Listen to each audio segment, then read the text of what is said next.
অভয়া বোনটি নির্বিচার মানে সঠিক বিচার পেল না। আসলে রাজ্য সরকার কেন্দ্র সরকার এ কি শুধুমাত্র খেলা?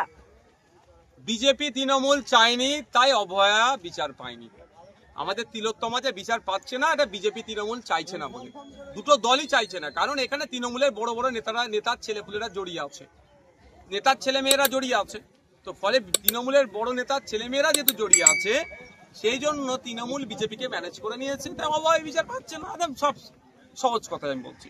কারণ সিবিআই বলছে যেদিনকে তিলোত্তমাকে খুন করা হয়েছে ওই দিনকে ওই করিডোরে প্রায় আপনার 54-55 জন যাতায়াত করেছে। সেই 54-55 জন কারা খুঁজে পাচ্ছে না? দিল্লির সিবিআই বলে খুঁজে পাচ্ছে না নাকি? তাহলে ও যারা সিসিটিভির ফুটেজটা পাবলিক করে দিক, পাবলিক করে বলুক যে এরা কারা একটু খুঁজে দাও, আমরা খুঁজে দেবো। আমার পাড়ার কেউ, আমার এলাকার কেউ যদি হয় তাকে সিবিআই দপ্তরে আমার তার নাম ঠিকানা পৌঁছে দেবো। তা করছে না কেন? এখানে তৃণমূলের বড় নেতার দামাল ছেলে মেয়েগুলো ফেঁসে যেতে পারে, সেই জন্য মমতা ব্যানার্জি বিজেপি বা আরএসএস এর চিপকে ধরে এই বিষয়টাকে ধামাচাপা দিচ্ছে।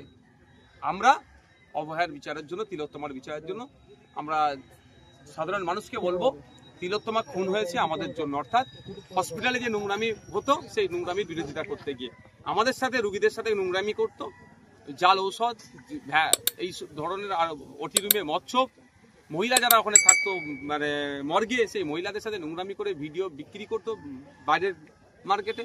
এইগুলোর সব প্রতিবাদ করেছিল কে? আমাদের বাড়ির মেয়ে তিলোত্তমা। সেই জন্য তাকে আজকে খুন হতে হয়েছে। তাই আমাদের মন থেকে তিলোত্তমাকে ভুললে হবে না। বিজেপি তৃণমূলের বাইনারিতে বিচার না পেলেও আমরা এটাকে এগিয়ে নিয়ে যাবো। আমরা এমন জায়গায় পৌঁছাবো বিজেপি তৃণমূল বাধ্য হবে সত্য বিচার করতে। দেখলাম কালীগঞ্জে নির্বাচনের মানে পরে বিজয় উল্লাস করতে গিয়ে একটি বোন, ছোট্ট ক্লাস 4-এর বোন, তাকে আজকে খুন হতে হলো। আসলে বলতে যাচ্ছি পশ্চিমবাংলাটা কি বোম বারুদের স্তূপে বর্তমানে হয়ে গেছে?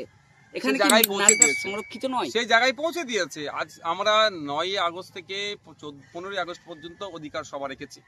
জাতীয় পতাকা উত্তোলন করে আমাদের প্রোগ্রাম সমাপ্ত হবে 15 আগস্টে।